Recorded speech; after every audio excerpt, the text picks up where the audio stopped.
제 24년차 LG캠 노동조합 정기대의원대회를 맞아서 조합원 동지들께 또 우리 그리고 대의원 동지들께 존경과 감사 인사를 전하며 늦었지만 다시 한번 대의원 동지들의 당선을 축하드립니다.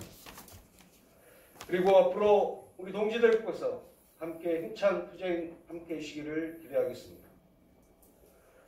오늘 정기대의원대회는 내부 행사로 진행하지만 특별히 노동조합이 좀 와주십사, 꼭 좀 와주십사 요청 드렸던 분은 우리 연맹의 신한섭 위원장님, 그리고 LG화학 여수공장에서 함께하고 계시는 서희철 지회장님 두 분을 초청을 했고, 또 오늘 함께해 주신 지역에서 연대의 손을 내밀어 주신 우리 신재길 위원장님께도 진심으로 감사드리며, 지역의 노동 형제들, 함께 길을 걷고 있는 간부동지들 진심으로 고맙습니다. 지난 2020년은 정말 다사다난했던 해였습니다. 먼저 기쁜 소식 한 가지 전해드리도록 하겠습니다. 지난해 임시대의원대 정회 후 전지 분사를 규탄하는 기자회견을 했다는 이유로 전임자를 포함해 기자회견에 참석한 대의원 모두에게 회사는 1시간의 급여를 제공하지 않았습니다.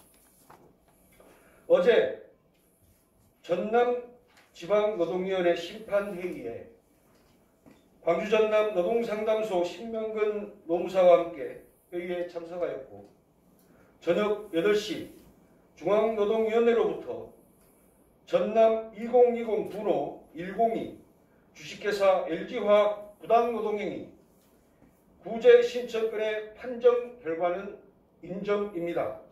라는 문자를 전달받았습니다.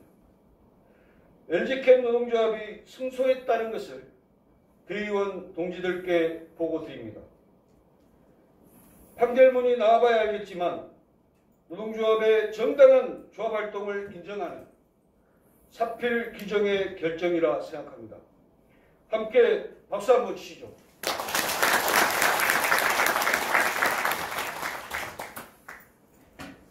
회사는 더 이상 노동조합의 정당한 조합활동에 지배 개입하려는 시도를 중단하고 앞으로는 재발 방지 노력을 통해 노사관계 정상화에 힘을 기울여야 할 것입니다.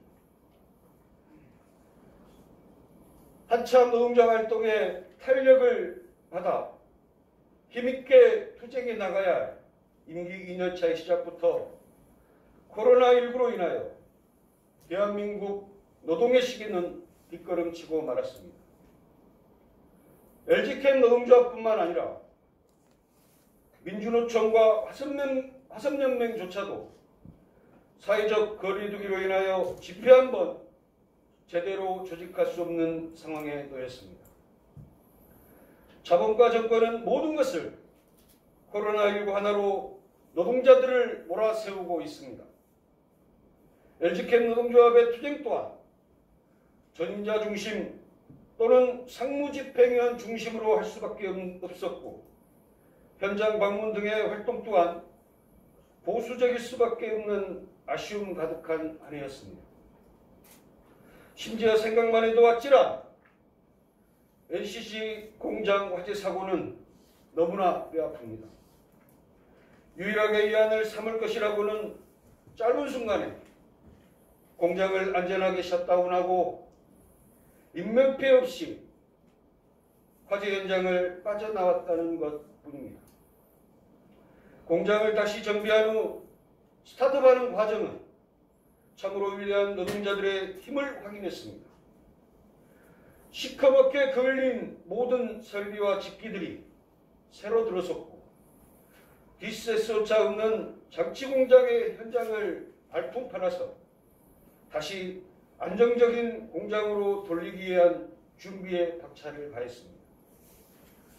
결국 3개월의 고통스러운 기간을 이겨내고 LCC 공장은 정상화되었습니다.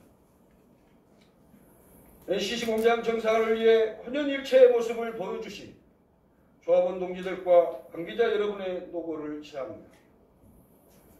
2020년은 노동조합에게도 고통스러운 한 해였습니다.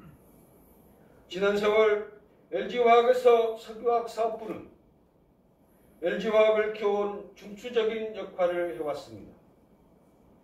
특히 전지사업부를 키우기에 함께 허리띠를 졸라맸던 기나긴 세월 후 제법 잘나가는 사업부로 성장했는데 아무런 보상도 없이 전지사업부는 분사되고 말았습니다.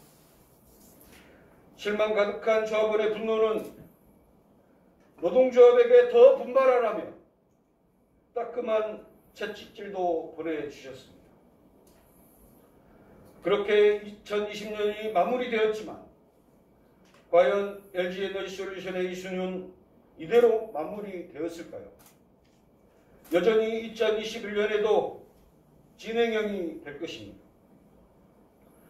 2019년 하반기 LG화학 교수공장의 사내하청 노동자들이 민주노조의 깃발을 세우고 1년여의 투쟁을 통해 단체협약을 체결하는 성과도 있었습니다. LG캠 노동조합 집행부는 맏형의 자세로 LG화학 사내하청 지지와 엄호로 함께 연대하여 승리를 쟁취하였으며 향후에는 당당한 노동의 주체로 정규직과 비정규직이 새로운 연대의 방식으로 투쟁해 나갈 것이라는 것을 확신합니다. 2020년 많은 어려움이 있었지만 이는 조합원 동지들과 함께였기에 극복할 수 있었다고 생각합니다. 조합원 동지들의 협조와 지지가 있었기에 가능했던 일이며 한 해 동안 보내주신 성원에 다시 한번 감사 인사를 전합니다. 존경하고 사랑하는 대의원 동지 여러분, 2021년은 2020년 단체교섭의 후속 조치가 병행되면 생활복지의 수준을 한 단계 업그레이드 시키는 해가 될 것입니다. 또한 회사에서 추진하고 있는 매그놀리아 프로젝트가 일방적인 프로젝트가 아닌 현장에 노후화된 설비를 또 낙후된 설비를 개선하여 작업환경 또한 개선해 내도록 합시다. 확장용성단지는 신증설 공장이 완공되어 시운전에 돌입될 것이고 LG화학 여수공장의 중심으로 새롭게 단장될 것입니다. 회사의 사무동이 확장용성으로 옮겨지더라도 노동조합은 조합원의 접근성 등을 감안하여 여전히 화치에 남아있게 될 것입니다. 확장용성의 신증설 공장이 가동되는 과정에서도 환경, 안전, 보건을 철저하게 지켜질 수 있도록 함께 노력해 주시기 바랍니다. 존경하고 사랑하는 대의원 동지 여러분, 2020년 민주노총은 100만 조합원 시대를 훌쩍 넘어 대한민국 제1노총이 되었으며 최초로 비정규직 출신의 총연맹 위원장이 탄생했습니다. 정규직이 세운 비정규직 양경수 위원장 동지를 필두로 더욱 강력하고 더욱 커지는 민주노총이 되기를 기대합니다. 내부적으로는 2019년 화성연맹 정기대연대에서 결의한 2021년 산별노조 전환 및 2022년 화성연맹 해산을 준비하는 과제가 당장 우리 앞에 현실이 되었습니다. 지난 1월 20일 화학섬유노동자투쟁본부 1차 회의에서 화성연맹 신한섭 위원장은 두 가지의 명확한 입장을 확인했습니다. 2022년 화성연맹 해산은 변하지 않는 팩트. 산별미전한 노동조합은 민주노총 가맹 자격이 상실된다는 것도 팩트. 즉 산별노동조합으로 전환하지 않고서는 상부단체를 민주노총의 어떤 산별 조직으로도 가입할 수 없다는 입장을 명확하게 밝힌 것이며, 우리 LG캠 노동조합의 조합원은 LG캠 노동조합의 미래를 어떻게 할 것인지 우리의 조직적인 입장을 이제 명확하게 밝혀야 할 때가 되었다는 것을 말씀드립니다. 올해는 제4대 집행부 임기 마지막 3년 차입니다. 11월이면 임원선거가 예정되어 있습니다. 따라서 임원선거에 영향을 미치지 않기 위해서는 상반기 중에 산별전환 조합원 총회도 서둘러 진행할 수밖에 없으며, 노동조합원 연맹과 함께 조합원 동지들의 알 권리를 충분히 제공하기 위해 산별에 대한 정보와 산별 전환에 따른 영향들을 다합도로 분석하고 준비하여 제공하도록 하겠습니다. 코로나19 환경은 2020년과 별반 다르지 않을 가능성이 아주 큽니다. 또한 LG화학 내부에 노동조합이 연결하지 못하고 단결하지 못한 결과가 어떠했는지 우리는 매번 체감하며 확인하고 있습니다.